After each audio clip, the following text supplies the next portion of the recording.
The Titanic. Few events in the 20th century can conjure up the mystique, intrigue, and emotion that encompasses the memory of this once mighty ocean liner. The Titanic was not just a ship. She was a symbol, a technological masterpiece that showcased man's latest engineering marvel, whose spectacular interiors and lavish amenities played host to the world's most rich and famous. To immigrants, the Titanic represented new hope, a way to escape the social and economic hardships of their homelands and start fresh in the new world. To the world, she was invincible. Invincible until she met her destiny in the icy waters of the North Atlantic.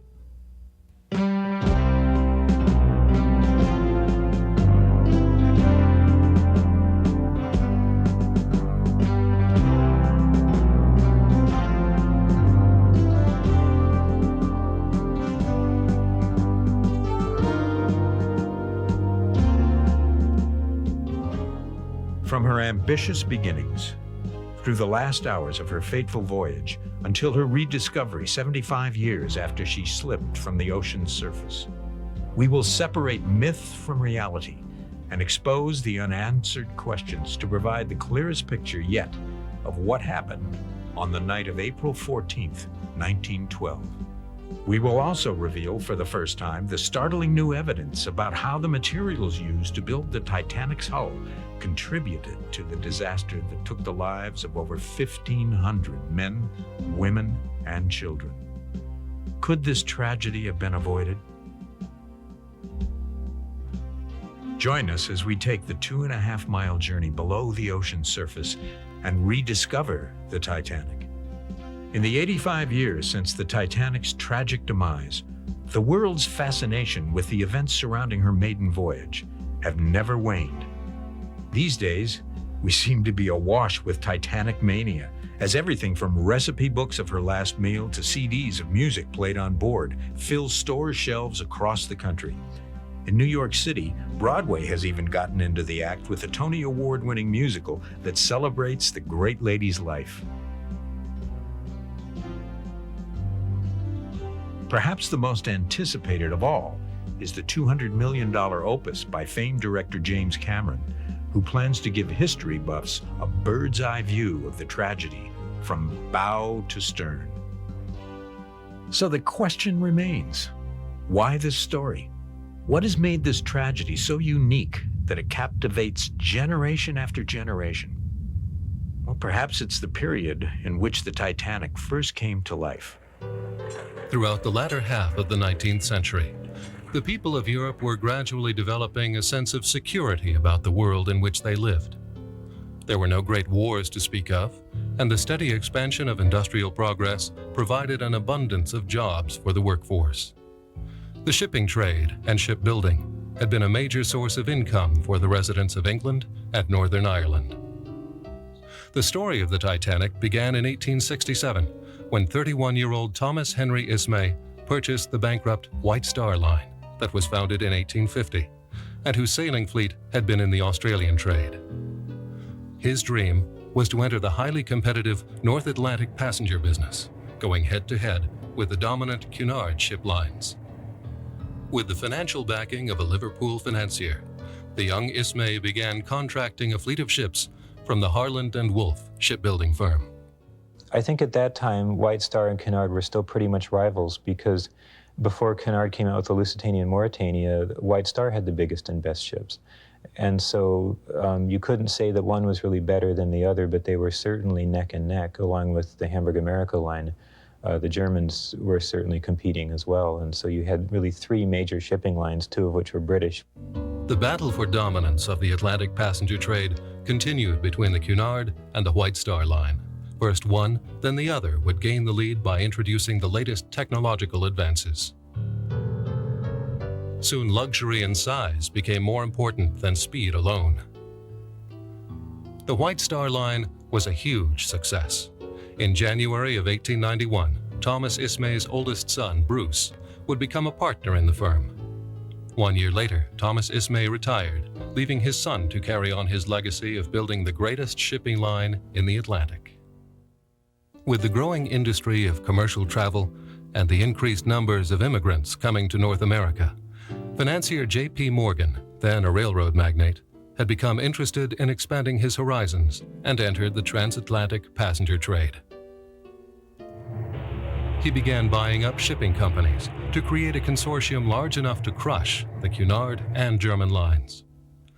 In 1902, White Star became the newest member of his shipping trust, the International Mercantile Marine. Although 3 of White Star's partners retired, Bruce Ismay was asked to stay on and ultimately took control of the new conglomerate. And as time went by, more and more people were immigrating. You had this huge amount of immigration, and there was a need for bigger and bigger ships. And you had, in America, I think more and more people becoming the moneyed class who could then travel, return to Europe, and would do so if they could do so comfortably. The time had come for a new Olympic class of liner to be born. On a warm summer evening in 1907, Bruce Ismay and his wife were having dinner at the home of Lord James Peary, a partner in the Highland and Wolff shipyard who built all of White Star Line's fleet.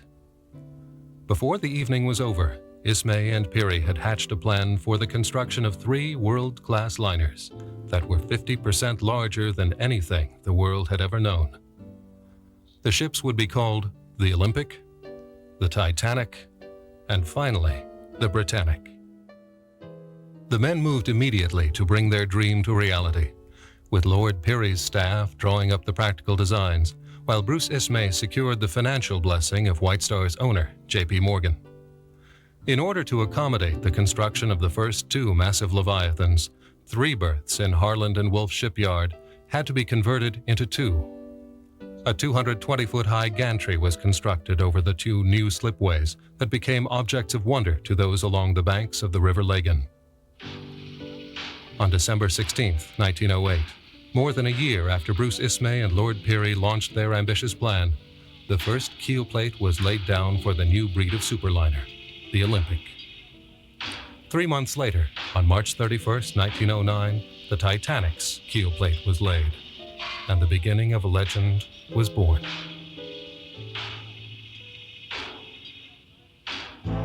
In the early 1900s, the Industrial Revolution was taking shape in many forms across the globe. The United States was expanding at a rapid pace, with money, business, and immigrants pouring in to take advantage of the great promise the New World offered. In those days, the automobile was in its infancy. The only effective means of travel over great distances was by ship or by rail. With the announcement of the Olympic and Titanic, the White Star Line effectively raised the bar on transatlantic travel. The size of the Titanic would be 882 feet 9 inches long, 94 feet wide, and 100 feet high at the bridge level. Weighing in at over 46,000 gross tons, she was equipped with a double hull and had 16 watertight compartments that were designed to keep her afloat in the event of an accident. At the time, one of the builders had told a newspaper reporter that this provision made the Titanic, and I quote, practically unsinkable. But in the era of yellow journalism and sensationalism, the word practically was omitted. From then on, the Titanic was perceived to be unsinkable. The Titanic was the first ship constructed with 4 funnels, each of which was large enough to run 2 trains through simultaneously. The 4th funnel wasn't even operational.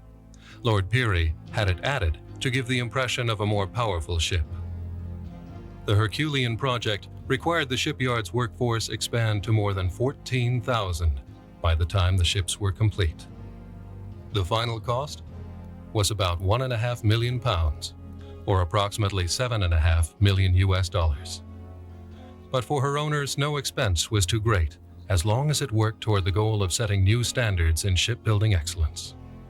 On the morning of June 1, 1911, the monumental task of fitting out the Titanic's empty hull had begun.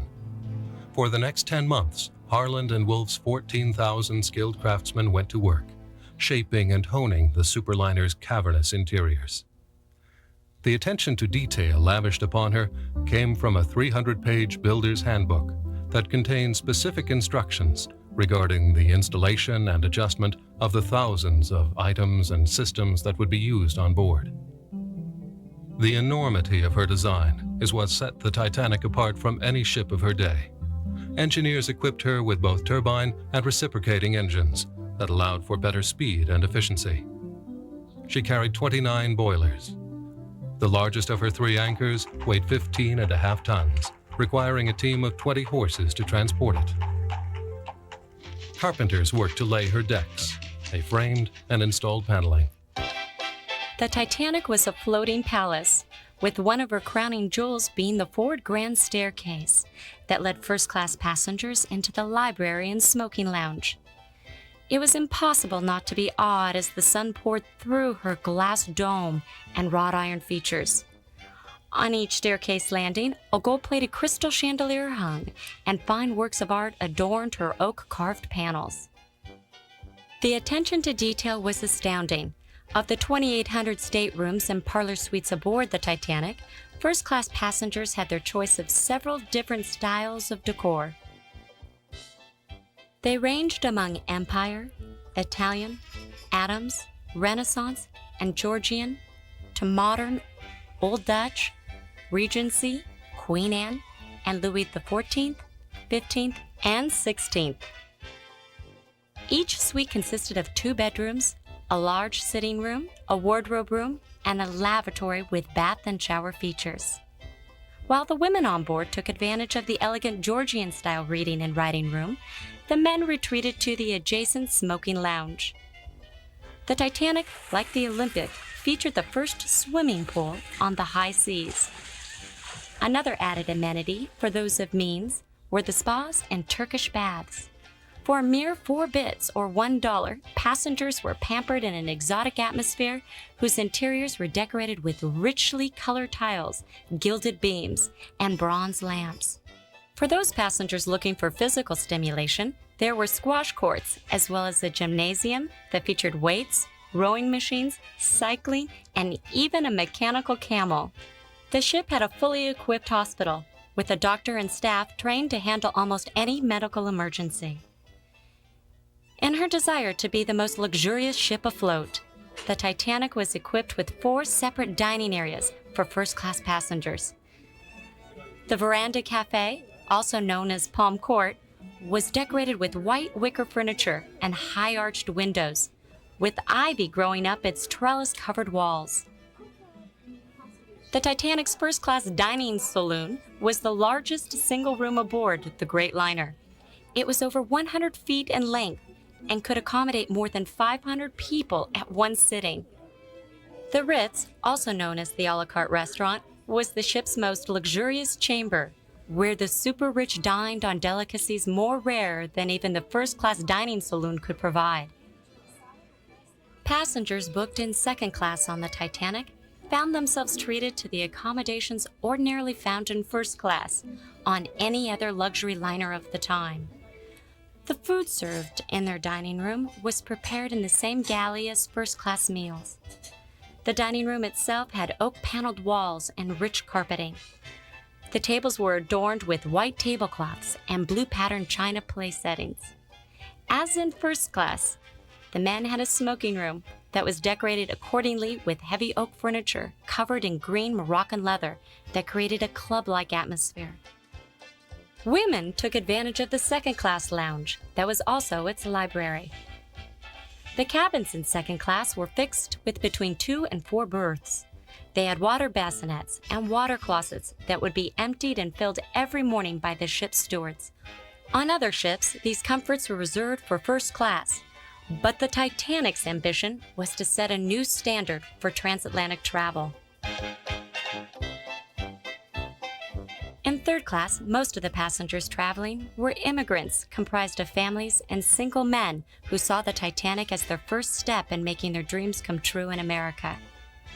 Their accommodations, while sparse, when compared with the luxury of upper decks, were still a higher standard than many of them were used to living in their homes. Third-class cabins were located on the lower levels of the ship, at either the bow or the stern. In these areas, the ride was much rougher, and the noise levels much higher with constant hum of ship engines. Although families stayed together in the small but comfortable rooms, great lengths were taken so that the single men and women were kept separate. The third-class galley and dining saloon were located amidship on F deck, just above the boiler room. The dining room was actually divided in two by one of the ship's watertight bulkheads. The decor was plain but clean, with white enameled walls decorated with framed posters of the great liners belonging to the International Mercantile Marine, White Star's parent company. The men and women of third class had access to a general room, their equivalent to a lounge, that was outfitted with pine paneling and sturdy teak furniture.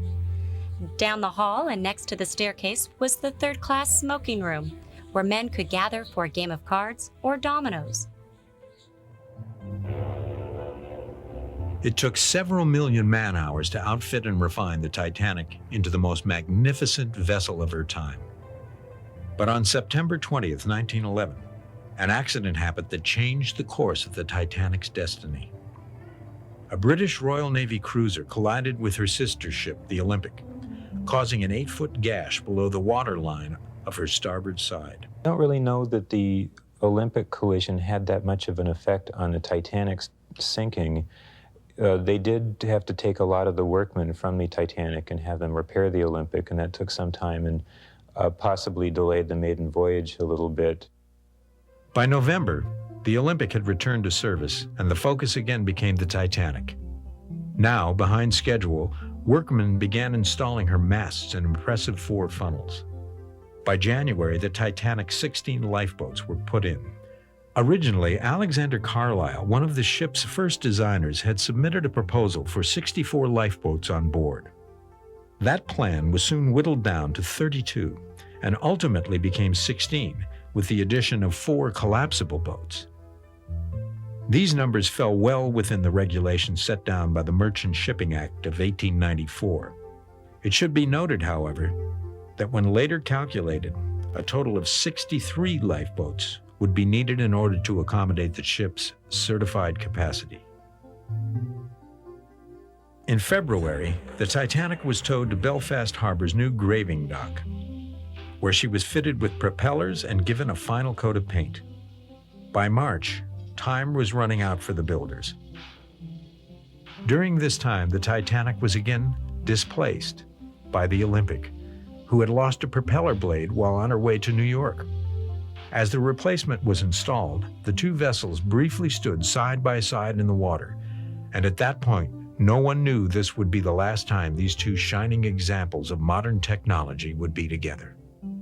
On April 2nd, the Titanic and her owners were preparing for sea trials, which would test her nautical systems and equipment for speed, precision, and maneuverability.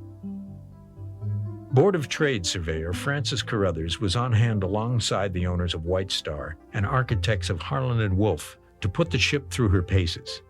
As 4 tugboats guided the Great Lady through the River Lagan and down Victoria Channel, hundreds of spectators crowded the banks as the ship set out to open sea for the first time. The ship was full of life, as a support crew of 78 firemen, stokers, and greasers fired up the engine rooms, while an additional 41 officers, engineers, and senior crewmen handled the rest of the ship. Jack Phillips and Harold Bride were busy testing the Marconi wireless radio system that would later play a pivotal role in the tragedy that was now less than 2 weeks away.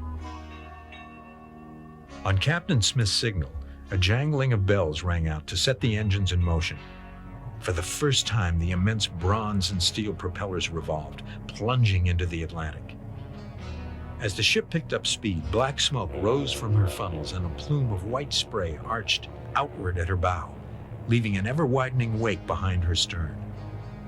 For the next 10 hours, Captain Smith raced her to 21 knots, maneuvering from port to stern, reversing her engines and stopping her cold. Notes were taken and observations made as to her handling and responsiveness. At 8 p.m., she returned to her berth, where Representative Carruthers signed the Board of Trade certificate stating that the Titanic was, quote, good for 1 year from today.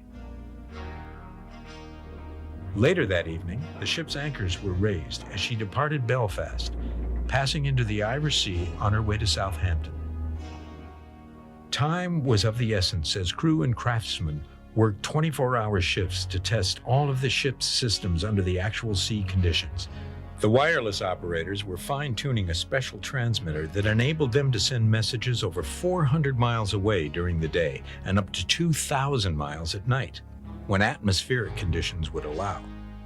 The excitement of the first night at sea continued for the next 30 hours until the Titanic docked successfully at berth 44, just after midnight on April 4th. At that time, England was in its third month of a coal strike that had successfully crippled the country's shipping industry. Most ships and freighters were forced into dry dock, but the Titanic was able to sail because White Star had arranged to fill her cavernous bunkers with pirated fuel from its sidelined fleet. Sailing cancellations had caused widespread unemployment in Southampton, so when the call went out to staff the ship, White Star was able to secure the services of the finest seamen. For the next week, while officers and crew got acclimated to their duties, workmen continued to furnish and outfit the staterooms and public rooms. The Titanic's maiden voyage was only days away, and carpeting was still being laid, draperies still being hung, and mirrors put in place. The docks were filling up with daily deliveries of tables, dishes, glassware, all of which needed to be counted, cataloged, and stored. The provisions that came aboard the Titanic were astounding. 75,000 pounds of fresh meat, 25,000 pounds of poultry and game, 200 barrels of flour, 10,000 pounds of sugar, 40 tons of potatoes, 7,000 heads of lettuce, and 1,120 pounds of jam and marmalade were just a portion of the foods that were to be consumed by passengers during the transatlantic crossing. Once fully outfitted, the Titanic became the largest moving object ever to grace the Earth, displacing her sister ship, the Olympic, by 1,000 tons.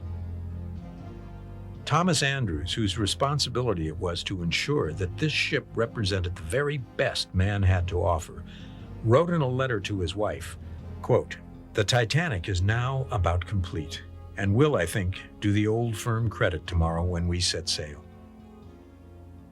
As evening fell on April 11th, Andrews had no idea that would be the last correspondence she would ever receive from him. The sun rose over Southampton's harbor at 5:18 a.m. on April 12, 1912. There, standing out from the shadows of berth 44, stood the Titanic. She was an awesome sight, a marvel of modern technology and man's greatest achievement on the open sea.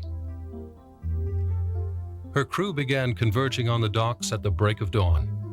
One by one and in groups, the men poured up the Titanic's gangways and into her interiors, stowing their gear and finding their bunks, general rooms, and wash places. Most of the officers were already aboard, keeping regular watches and supervising the final details of the last night in port. Captain E.J. Smith, who was previously the captain of the sister ship, Olympic, arrived just after 7:30 a.m., where he went directly to work preparing the ship for her maiden voyage. Chief Officer Henry Wilde required all department heads to report on their crew status, provision supplies, equipment conditions, and readiness of public rooms to take on passengers.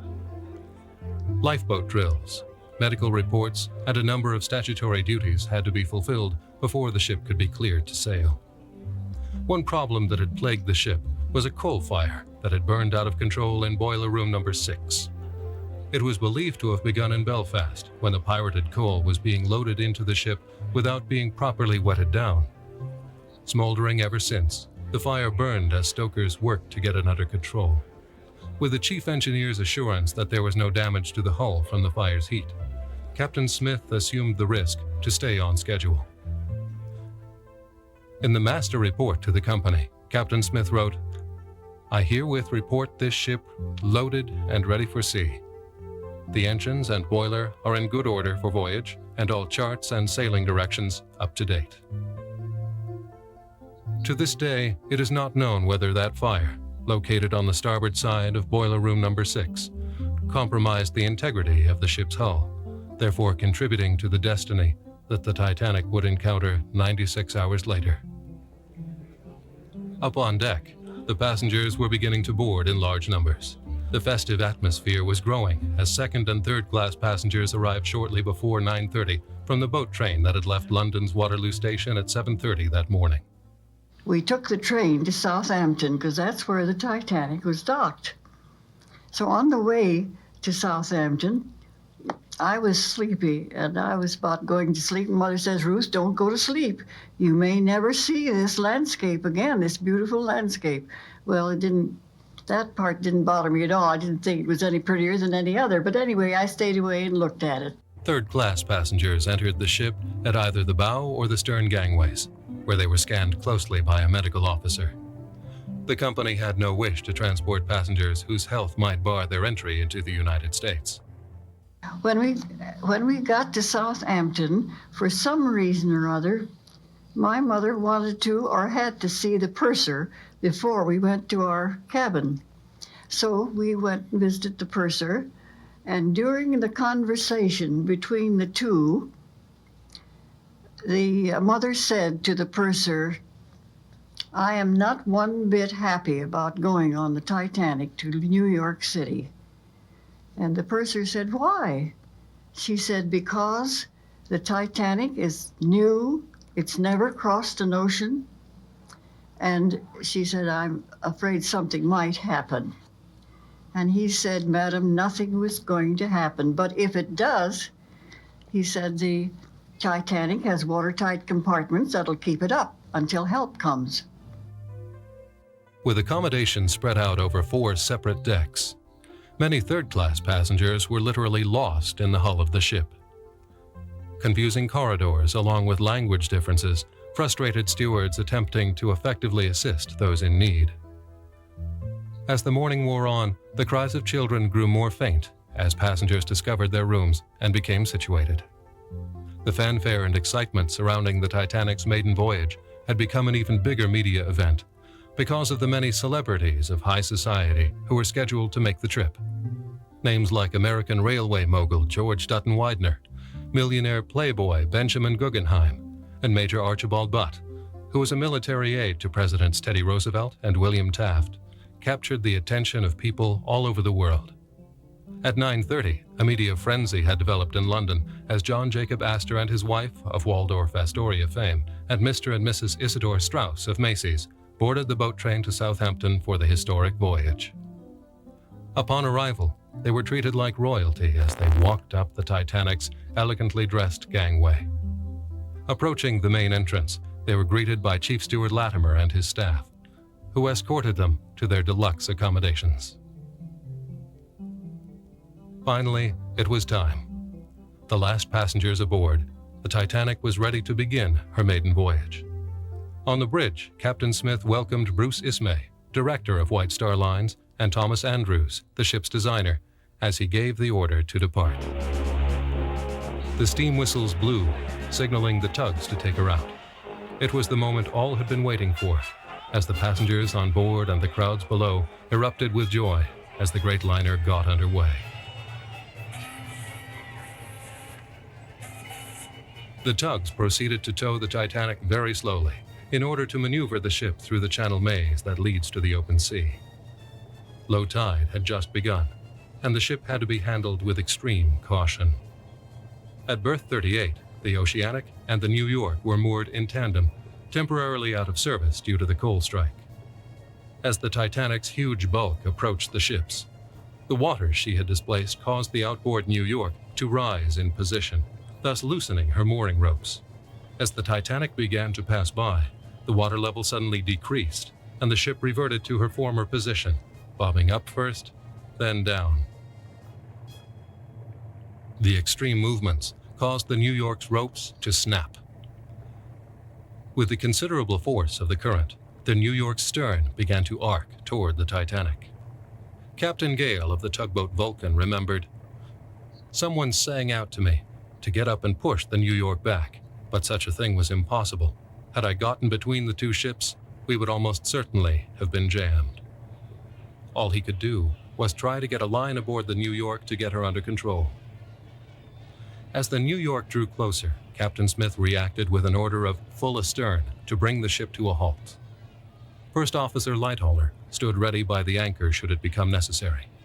The tugs worked feverishly, tying lines to the runaway ship in order to prevent a collision.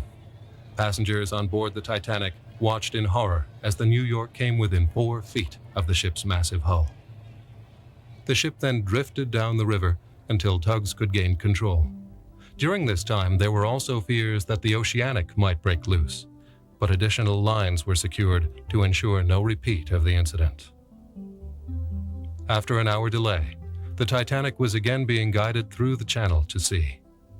As she reached the open waters, the tows let go their ropes, and the great liner began the next leg of her journey to pick up more passengers in Cherbourg, France, 77 miles away.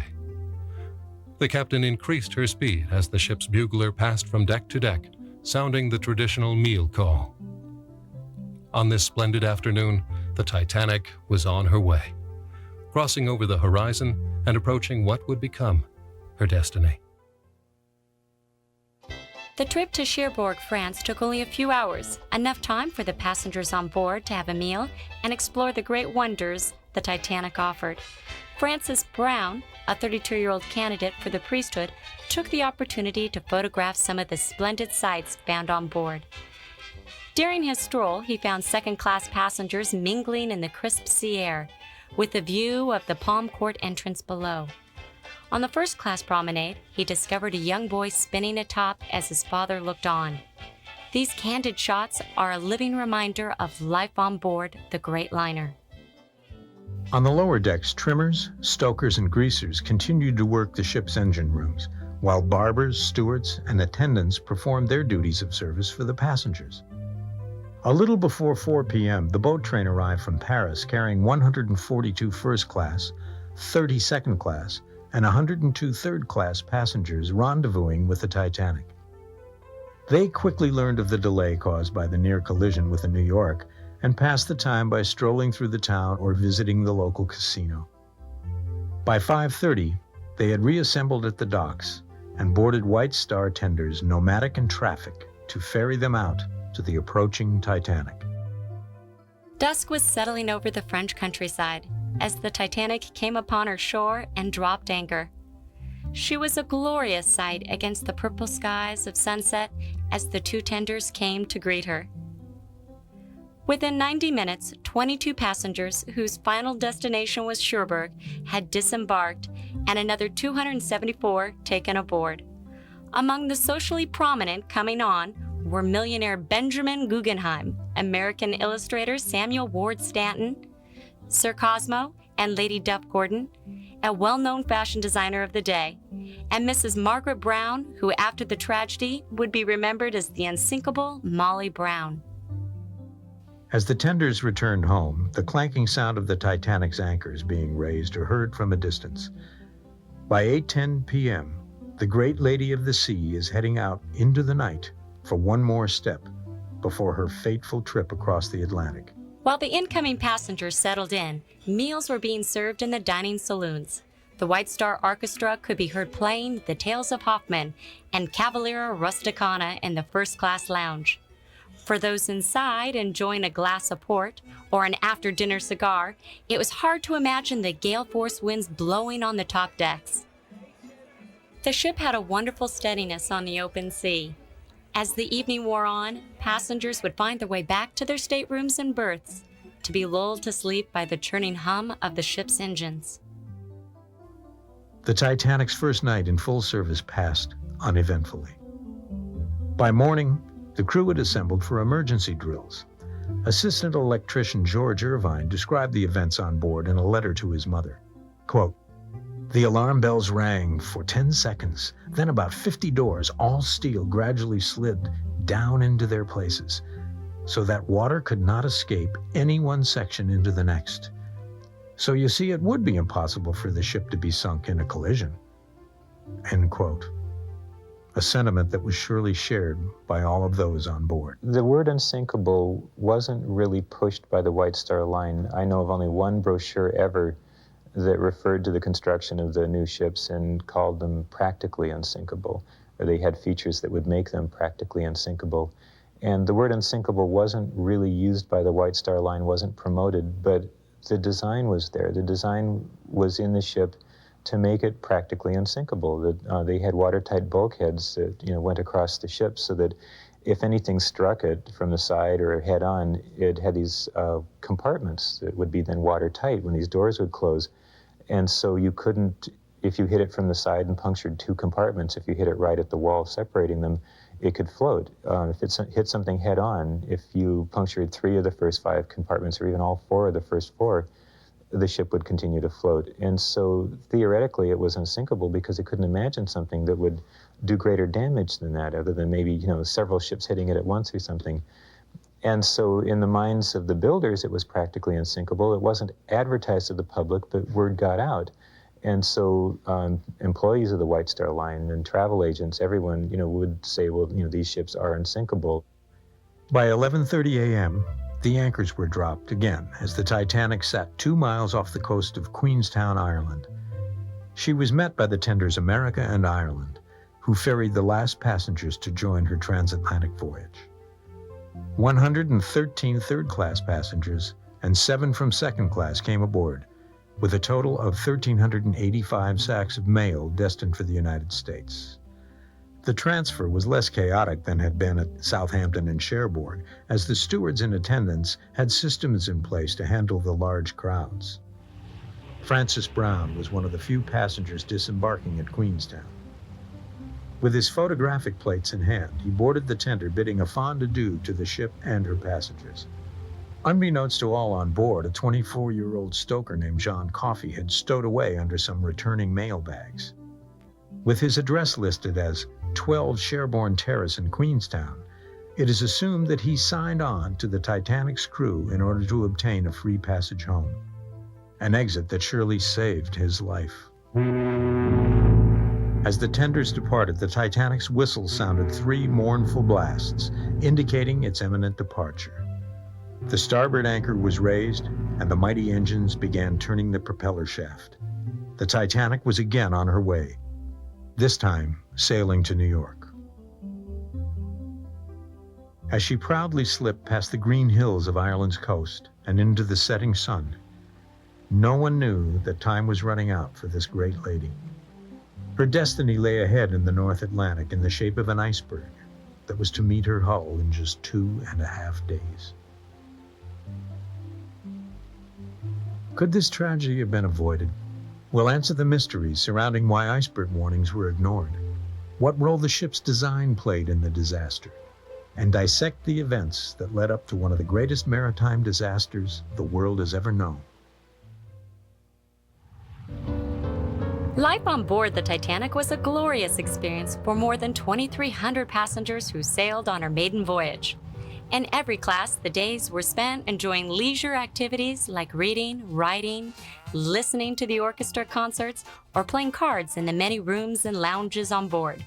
There were no formal organized dances or parties scheduled, just relaxation and the pursuit of individual interests. For first class, this meant scheduling time on the squash courts, going for a Turkish bath, or taking a swim in the adjacent pool. Second-class passengers took advantage of the well-stocked library and comfortable smoking lounge that was connected to an enclosed promenade. Third-class passengers could be found strolling on one of 2 open decks toward the bow and the stern of the ship. Below deck, many gathered around the piano in the general room, singing favorite songs and creating a festive atmosphere for those who played table games. The only scheduled ritual observed by passengers was mealtime. Every morning, noon, and night, ship's bugler P.W. Fletcher alerted passengers to gather in the dining saloons. The galleys aboard the Titanic were busy round the clock, preparing and serving 6,000 meals a day. Most of those on board made a habit of checking the ship's daily progress, which were posted every day at noon in the smoking lounges. Thursday to Friday, the Titanic traveled 368 miles. Friday to Saturday increased to 519 miles. And Saturday to Sunday jumped to 546 miles. This led many to believe that the captain was trying to break the transatlantic speed record. It's unlikely that this was part of his plan, because if successful, the ship would have arrived in New York late Tuesday night, then postponing the anticipated welcoming ceremony until morning. Every day at 10 a.m., with the exception of Sundays, Captain Smith would listen to reports from the chief engineer, chief steward, the purser, the ship's surgeon regarding the status of their departments.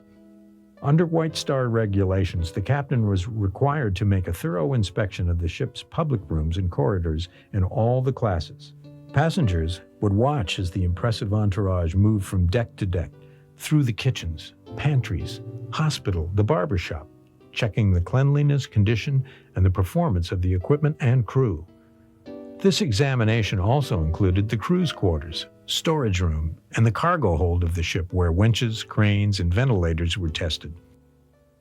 Upon completion, the captain would then return to the bridge, where he would confer with his officers, discussing inspection results and looking over the day's navigation plans.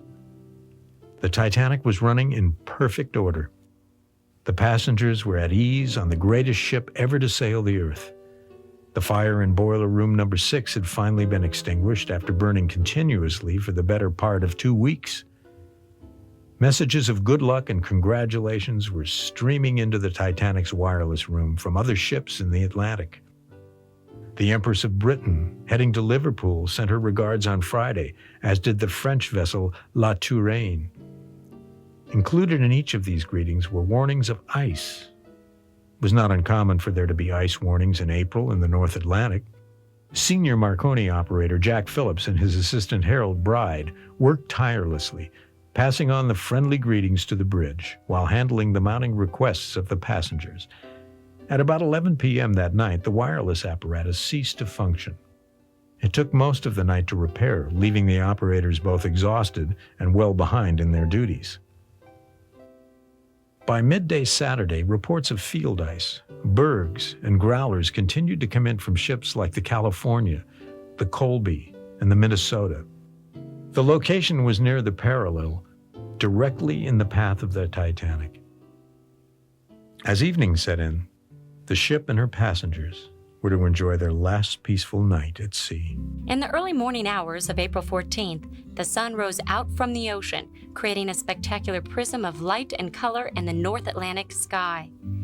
As the staff and crew made the routine shift changes, the passengers emerged from their quarters rested and prepared for breakfast and Sunday worship. Father Thomas Biles conducted Catholic Mass in the second-class lounge, while Assistant Purser Reginald Barker led a Church of England ceremony. The most popular service proved to be the one Captain Smith presided over in the first-class dining saloon. Hymns were sung with great enthusiasm and were accompanied by the ship's orchestra. This service was open to all classes, thus providing those in second and third class the opportunity to catch a glimpse of the splendor and elegance enjoyed by their wealthy counterparts. Afterwards, passengers returned to their separate dining salons for Sunday lunch. The temperature, even at noon, still carried quite a chill. Many third-class passengers stayed indoors after lunch and started an informal dance in the general room. This was the time when many conversations and card games took shape in the smoking lounges and public rooms all over the ship. Throughout the morning, wireless operators Jack Phillips and Harold Bride were busy trying to catch up on the backlog of messages that the passengers had placed. At 9 a.m., they were interrupted by a message from the Coronia reporting bergs, growlers, and field ice in 42 degrees north from 49 degrees to 51 degrees west. It was promptly delivered to Captain Smith on the bridge, then posted for his officers to read and take note. At 1:42 p.m., iceberg warning received via the Baltic, stating large quantities of field ice in latitude 4151 north, longitude 4952 west, about 250 miles ahead of the Titanic. This message, too, was given immediately to Captain Smith, who carried it with him to the promenade deck, where he passed it along to White Star's Bruce Ismay. Ismay glanced at the note and placed it in his pocket. The first of many fatal mistakes that was to occur that day. Later on, Ismay produced the message during a conversation with first-class passengers, stating cavalierly that the Titanic was amongst icebergs. It wasn't until 7:15 that evening that Captain Smith would ask for the note back to put it up in the chart room. As many of the passengers left the decks for the warmth and comfort of the ship's interiors, the captain delayed the ship's scheduled turn at South 62 West to South 65 West for half an hour as a precautionary move to avoid the ice fields. When the captain did make the turn, it was calculated that the ship was now 16 miles further south than their original course. As fate would have it, the captain didn't go far enough. By 7:15 p.m., the Titanic was approaching the first ice field. The night was just beginning for the ship and her passengers. In the wireless room, Junior Operator Harold Bride was busy writing up the day's accounts when he received a message from the California to the Antillean, describing 3 large icebergs, 50 miles dead ahead. He immediately brought the message to the bridge, although later he could not remember which officer received it. Captain Smith, in the meantime, was enjoying the company of George and Eleanor Widener's dinner party in the Ritz restaurant with several of the ship's more prominent passengers. Shortly before 9 p.m., the captain excused himself and went to the bridge, where he found Second Officer Lightoller on duty. They discussed the weather conditions, in particular how the moonless sky and flat, calm waters could cause problems in identifying icebergs from a distance. The two agreed that there would still be a certain amount of light reflected from the ice, and that even with the blue side of a berg pointed towards them, an outline of white could still be seen. At 9:20 p.m., Captain Smith retired for the evening, his final orders being, "If it becomes at all doubtful, let me know at once. I shall be just inside." With that in mind, Lightoller sent a message to the crow's nest to keep a sharp lookout for ice, particularly small ice and growlers, until daylight. 9:40 p.m. Heavy ice pack and iceberg warning received from the Masiba. Message overlooked. The wireless operators too busy with passenger traffic. As the ship continued to cut a path through the icy waters of the North Atlantic, the crew and passengers of the Titanic had no way of knowing the fate that awaited them. Out in the distance, an iceberg lay waiting as the great lady sailed on, ready to meet her destiny. At the same time, the lookouts in the crow's nest noticed a slight haze directly in front of the Titanic. 10 minutes later, they see an iceberg dead ahead, towering 55 to 60 feet above the water. The ship is now traveling at 20 1/2 knots. The lookouts, Fleet and Lee, immediately sound the warning bell and call down to the bridge, "Iceberg right ahead!" The time between the lookouts' warnings and the collision with the iceberg was less than a minute. First Officer Murdoch, the officer of the watch on the bridge, had instinctively called, "Hard a starboard," had the engines stopped, and then reversed the engines, which actually steered the ship into the iceberg. Now it was too late.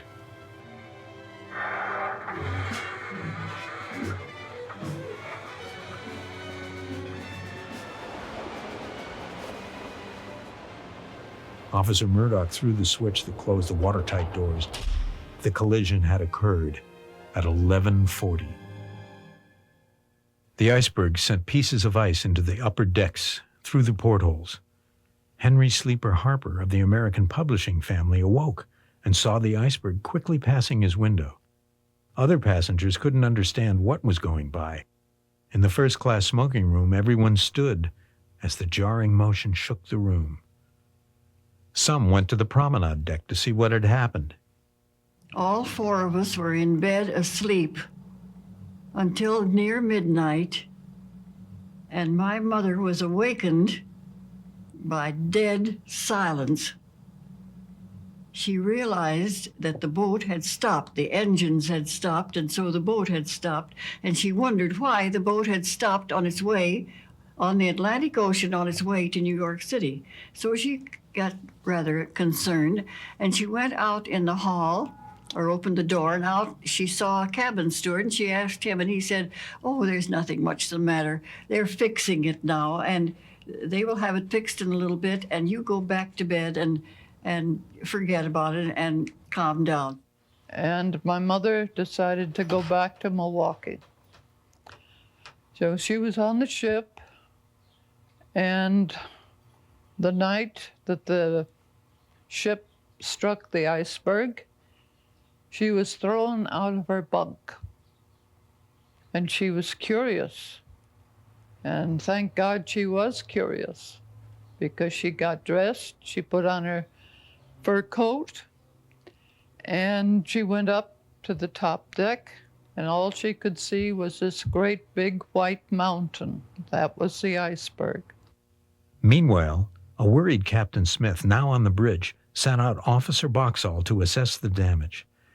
He found no damage in the passenger areas. However, during the first 10 minutes after the impact, the first 5 compartments began to take on water, and boiler room number 6 was flooded with 8 feet of water. Yeah, the damage to the Titanic done by the iceberg was maybe a little over 200 feet long. If you were to measure it from the very tip of the bow, because we don't know how close to the very bow it ruptured, it did rupture the very forwardmost compartment, and all the way back to the point in the second boiler room aft where the firemen said there was just a short distance of damage, that water looked like it was maybe a fire hose pouring into the room. And you don't have a 300-foot gash, it's only about 200 feet.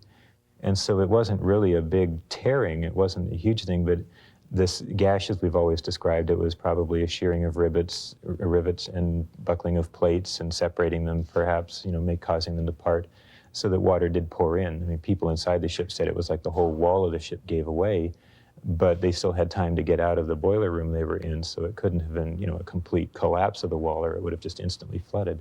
But to them, of course, in the condition they were in, where they had to get out for their lives, it seemed pretty serious. Bruce Ismay, managing director of the White Star Line, was awakened by the scraping noise. In his pajamas, he headed for the bridge. When told by Captain Smith they had struck the ice and the Titanic was seriously damaged, he was surely shaken. His unsinkable world record-setting ship and his dream had turned into a nightmare. The mailroom, 24 feet above the keel, begins taking enough water to float mail bags.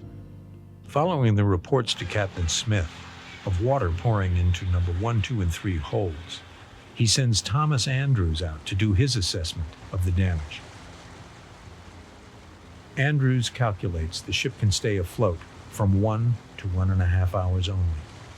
This is based on the mathematical certainty that if more than 4 holds are flooded, once a compartment fills with water, the water will spill into the next compartment, and so on. The Titanic's bow begins to sink. The ship is doomed. Captain Smith orders CQD distress call for assistance sent out over the ship's wireless. The boilers are shut down and relief pipes against funnels blow off huge, noisy clouds of steam. At 12:05 a.m. on April 15th, the order was given to uncover the lifeboats and muster the passengers and the crew on the boat deck. It took passengers a while to realize that the ship was indeed sinking. And she saw that my grandmother put on her life preserver, and she met her father in the hallway, and he was already dressed. And he said, "Don't worry, Hattie." Her name was Harriet, but he called her Hattie. He says, "Don't worry. The watertight compartments will hold up the ship until help arrives." Mother got quite concerned because the boat was not going on in a few minutes like the man said. So she got up out of bed again and went out in the hall and met our cabin steward out there and asked him what was the matter. He said, "The Titanic has struck an iceberg." And he said, "I want you to go back in your room, get your family ready, and go on up to the boat deck and get in the lifeboats." So she and my grandmother went up to the top deck, and on the way, she went through the gymnasium, and she saw the man who was in charge of the gymnasium, and she said, "Aren't you going to save yourself?" And he never replied. He just stood there with his arms folded. As the first and second class passengers headed toward the lifeboats, the third class passengers were faced with blocked stairways and corridors. The elevator was not working that night, so we had to climb 4 or 5 flights of stairs. Whether intentional or not, the first and second class passengers had the best opportunity to leave the ship. They're going to launch the lifeboats. He said, now don't let it worry you. It's just a precaution. And he said, you might even be back again before breakfast. But they're going to launch the lifeboats, so come along, I'm going to help. And he immediately started to help. And with absolutely no trouble at all, because we were there. And that's the most emphatic point, because we were there. However, even with this opportunity, the lack of lifeboats sealed the fate of half the passengers. The ship carried lifeboats with a capacity for only 1,178 people, slightly over half of the more than 2,200 people on board.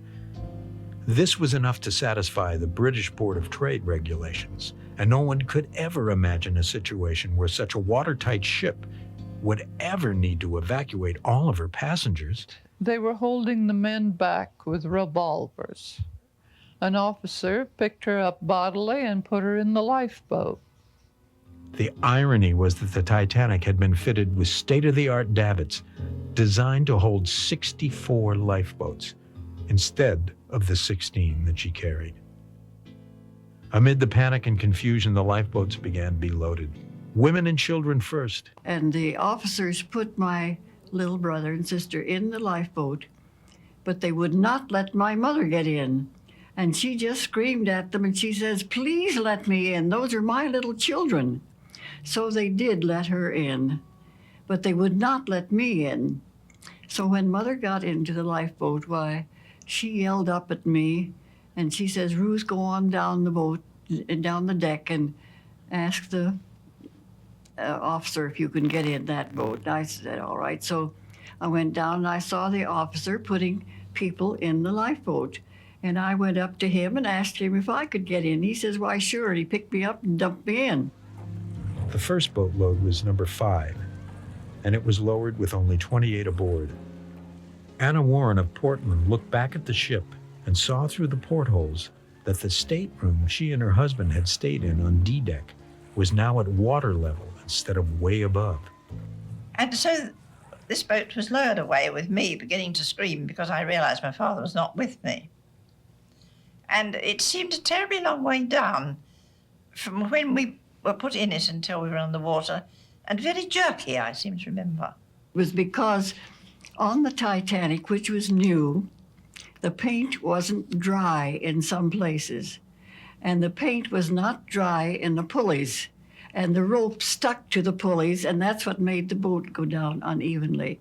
As the lifeboats were being filled and lowered, Jack Phillips in the radio room was sending distress signals.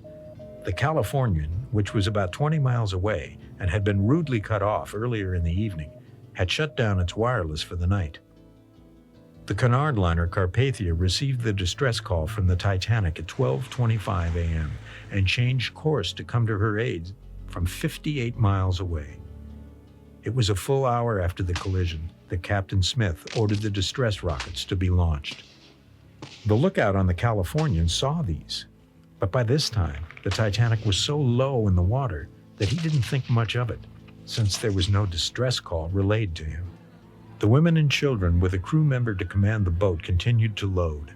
John Jacob Astor refused to join his wife in Lifeboat 4 as it was lowered with wealthy women, children, and their maids, with 20 extra spaces. Isidore Straus, who was returning from a vacation with his wife to his partnership in R.H. Macy, the famous department store, and his congressional seat, tried to help his wife Ida into a lifeboat. She refused and perished with her husband. Numerous ships hear the Titanic's distress signal, including her sister ship, the Olympic, some 500 miles away. Virginian 170 and Carpathia 58 miles prepare at various times to come to assist. 12:15 a.m., the band begins to play lively ragtime tunes in the first-class lounge on A-deck. 12:20 a.m., water floods Seaman's quarters 48 feet above the keel on E-deck. 12:55 a.m., first portside boat number 6 lowered, with only 28 on board, including Molly Brown. Starboard number 5 is lowered. Bruce Ismay is chastised by First Officer Lowe for interfering with his command. Only 41 aboard. Room for another 24. 1 a.m., starboard boat number 3 is lowered, with only 32 aboard, including 11 crew. 1:10 a.m., starboard number 1 is lowered, capacity 40, with only 12 aboard, including Sir Cosmo and Lady Duff Gordon, and 7 crew. Portside number 8 loaded and lowered, carrying only 39 people. It is steered in the water by the Countess of Roth. 1:15 a.m., water reaches the Titanic's name on the bow, and she now lists to the port. Tilt of the deck grows steeper. Boats now begin to be more fully loaded. 1:20 a.m., starboard number 9 leaves with some 56 people aboard. The Titanic has now developed a noticeable list to starboard. 1:25 a.m., portside boat number 12 is lowered with 40 women and children on board. 2 seamen are put in charge of the boat. After the Titanic sinks, this boat is tied together with boats 4, 10, 14, and collapsible D. Later on, survivors are moved from boat 14 to the other boats by 5th Officer Lowe so he can return to pick up swimming passengers. Eventually, the officer in charge of our boat decided that it was so overcrowded that he'd got to do something about it. And all these boats were called together. And some were put in this boat and some in that, because obviously some of the boats weren't nearly full. And in this dreadful business of transshipping us, if that's the right word, I got separated from my mother. She was put in one boat and I was put in another. And he picked up a few people. I think he picked up 5, but I'm not sure about that, because the less I read about statistics like that, the happier I am. I don't want to know. But I think he picked up 5, but they all died of exposure. So in the first place, that boat could have been filled properly and that number of lives could have been saved. Boat 12 is subsequently overloaded with 70 passengers, many rescued from collapsible D. 1:30 a.m. Signs of panic begin to appear among some of the passengers. A portside boat, 14, is lowered with 60 people, including 5th Officer Lowe. A group of passengers appears ready to jump in the already full boat, and Lowe fires shots into the air to warn them away. The Titanic's distress calls now near desperation.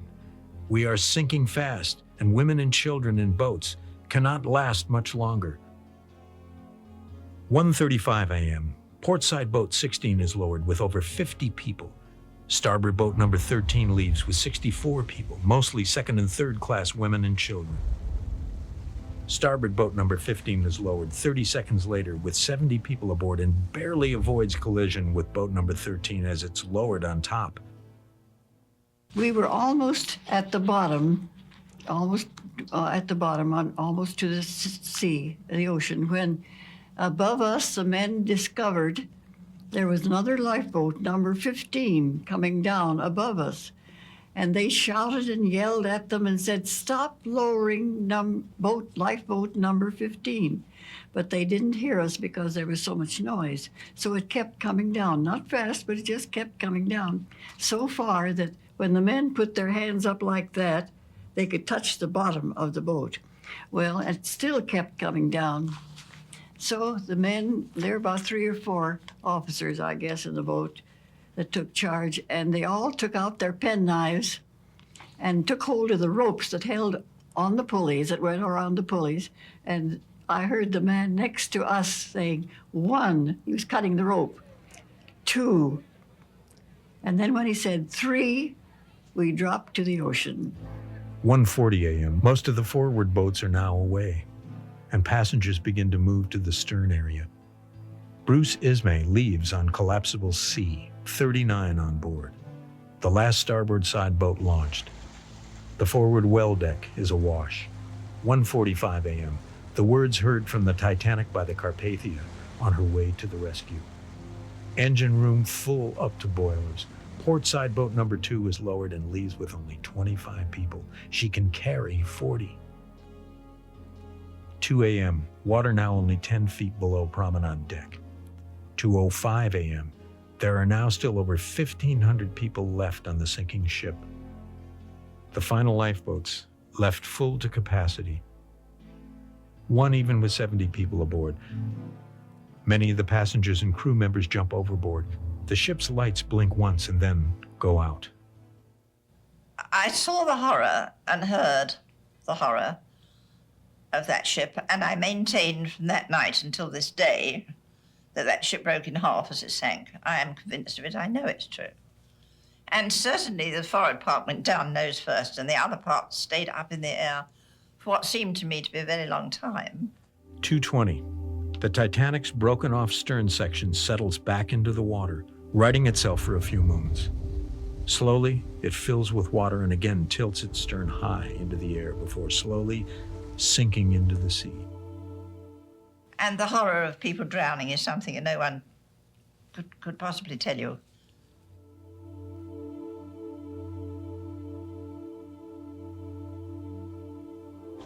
While the stern fell more or less straight down like a lead weight, possibly rotating slowly as it fell, the bow probably planed gently away at a slight downward angle while accelerating at a much faster rate toward the bottom. The bow must have plowed into the bottom at a shallow angle with enough forward momentum to cause a stubbed toe effect. The bow section is buried so deep into the mud, almost 50 feet into the bottom, that it would be impossible to pull it out of the bottom. Huge clouds of silt billowed up as the bottom is plowed away and chunks of soft mud are thrown aside. As the after part of the bow section now slammed down into the mud, the decks near the tear in the hull collapsed further. The stern came crashing straight down, with other heavy debris such as the engine cylinders, the boilers, in close proximity. It slammed into the bottom with such force that the decks compressed one upon another, and the shell plating and framing crumpled and splayed out from the hull.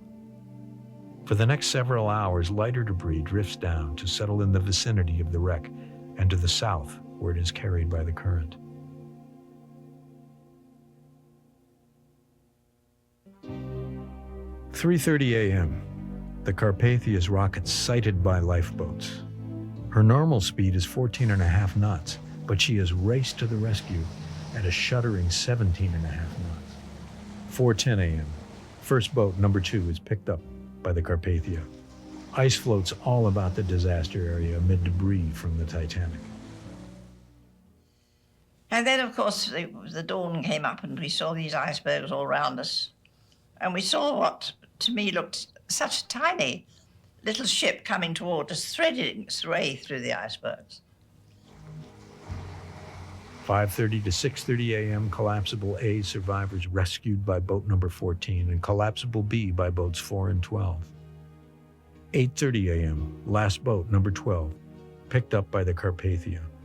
Lightoller is the last survivor to come on board.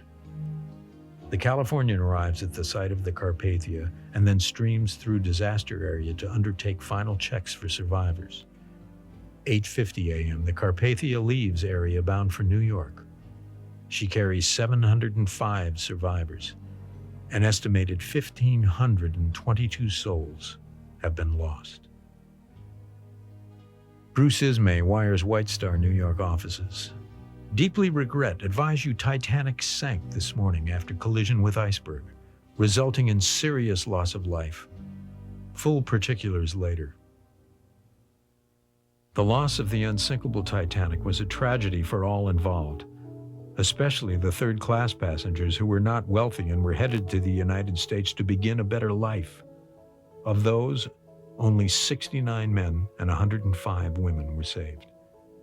1,417 men and 119 women died. Of the second-class passengers, 104 women and 15 men were saved, while 142 men and 24 women and children were lost. The first-class figures show that 54 men and 145 women and children were saved. 119 men and 11 women and children died. Of course, the most devastating figures are those of the crew members, including Captain Smith, who went down with the other 685 men and women in his crew. 214 crew members were saved. May 2nd to July 3rd, 1912, British Board of Trade inquiry is conducted. 25,622 questions are asked of 96 witnesses, including such expert witnesses as the inventor of radio, Marconi, and the explorer Sir Ernest Shackleton regarding ice and icebergs. The only passenger witnesses are Sir Cosmo and Lady Duff Gordon, and J. Bruce Ismay. Other witnesses include Captain Lord of the Californian, Light Toller, who endures 1,600 questions alone, and members of the crew, the ship's owners, and members of the British Board of Trade. The final judgment recommends more watertight compartments in ocean-going ships, the provision of lifeboats for all on board, as well as a better lookout. When my father said that the ship, he quoted that the ship was alleged to be unsinkable, her reply to that was, well, that is flying in the face of God. Part of the lure and the mystery of the Titanic will always be its unanswered questions. Would a different captain have avoided the iceberg? Could the ship have been prevented from sinking? What kind of gash did the iceberg cause in the hull? When the wreck was discovered in 1985, some of these questions were answered, but more were posed. The discovery proved that the Titanic has become an object of fascination for millions. Even now, in 1997, the fascination continues. Movies and a Broadway show are living reminders that the mystery is still uppermost in our minds. In 1912, the technology did not exist to find or photograph the sunken Titanic. However, by 1980, things had changed. In July of that year, U.S. entrepreneur and explorer Jack Grimm funded a scientific expedition to find the Titanic. Bad weather and equipment malfunction caused the expedition to fail. Jack Grimm funded 2 more expeditions in 1981 and in 1983. They also failed in their search. Success in finding and photographing the Titanic was finally achieved in 1985, when Dr. Robert Ballard finally discovered the Titanic at a depth of 12,460 feet. This was just the beginning. On July 14, 1986, a tiny submarine holding 3 men finally came to rest on what was once the wooden deck just forward of the mast from which lookout Frederick Fleet had spotted the collision-causing iceberg in 1912. Nearly 75 years later, Martin Bowen, Ralph Hallis, and Dr. Robert Ballard were first to board the Titanic since her maiden voyage.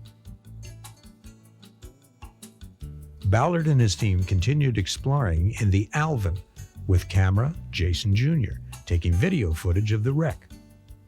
The story of what happened to the Titanic after she fell under the surface began to unfold. The Titanic's stern section sustained massive damage. It appears that the decks collapsed, one on top of the other, upon impact with the bottom, causing the hull to literally blow apart. The Ballard team photographed hundreds of objects from the ship lying near the stern, including a bronze deck bench frame and a rust-draped bathtub. They also saw a battered soup tureen, a copper saucepan, a statuette from the first-class fireplace, and a footboard from a first-class stateroom. These were just some of the thousands of objects that fell out of the ship as it sank. Contrary to many expectations, the deep ocean did not preserve the Titanic from decay. Softer materials such as cloth, paper, and most woods were eaten away by deep-sea organisms. The wood decking and furniture were nearly all gone. Only a few pairs of shoes indicated where bodies had once rested. Huge fingers of rust extended from exposed metal, almost covering the hull. Even so, the wreck remained in a remarkable state of preservation, an underwater museum. Of course, this became a problem. Although the U.S. Congress tried to prevent the Titanic from being looted, in 1987, thousands of White Star artifacts such as fine china and silverware were raised by a group of American and French investors in a submersible nautical. Even the crow's nest bell was retrieved. As it was pulled up, the crow's nest itself collapsed. The protest by survivors and the public was immediate. How could fortune hunters be allowed to profit from this disaster? I'd be remiss if I didn't say I saw them on television, nor did I approve of the way it was handled. And I think it was wrong for them to go back and retrieve these things after they didn't go back, and knowing that Bob Ballard didn't bring it up and wouldn't bring it up. Yet they went as a bunch of scavengers and brought up this stuff. I resented the original thing that they were commenting about the value of a bottle of wine at $100,000 or something that was in the local papers.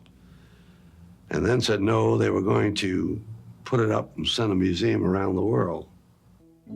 The U.S. Senate responded by passing a bill which forbade the sale or display for profit of any Titanic salvage in the United States. So, why did the Titanic sink?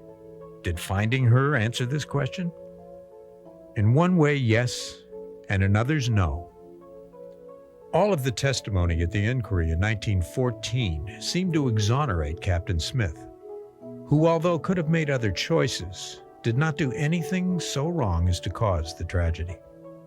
If Captain Smith was not to blame, can the builders be at fault? Well, she'd been designed with the latest safety features, the best fire detection apparatus, watertight doors, and bulkhead divisions. What the discovery in 1985 did was tell us that the ship broke in two as she was sinking, possibly because the locking of the watertight doors in only 6 sections may have caused the bow to become too heavy with water and slip quickly into the sea.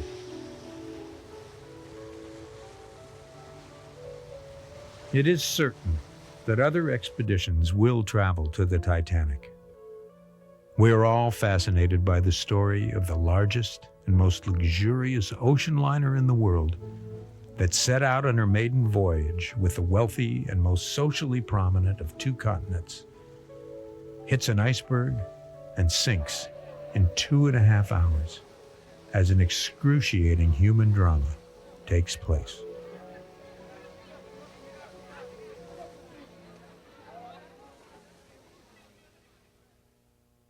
I was really surprised at my response, my emotional reaction to seeing the ship broken into so many pieces after studying the Woods Hole pictures there that Bob Ballard had taken hour by hour by hour, and seeing all these pieces, the ship absolutely torn to bits, her guts spilled on the seafloor. It took such an emotional toll on me after a while. And I think that the reason that that happens, who could have predicted how it would have affected me? I never thought about it in advance. I wonder what I'll think when I'm looking at these pictures, really. But it was a spontaneous reaction. I was in tears. I remember one night I called back home and spoke to some friends and was just tearing up on the phone over my ship, what's happened to it? It's just destroyed, it's destroyed. I couldn't get that out of my mind. And I think in a way this is an inevitable psychological response to the, at that point, I guess, 2 decades that I'd put into studying her in such detail. It seems odd getting so attached to a physical thing like that, but that was my job. I was painting that ship. I was recreating it. Not necessarily always painting it, but sometimes being an advisor on a model project, or the technical advisor for building the 55-foot model for Raise the Titanic, for Lou Grade, things like this. There was always one project after another. And so I related to it very much on a physical level. Some people say, but aren't you so upset about all the deaths and all the tragedy? It's almost something I don't think about, because I am so attached to the ship in a physical sense.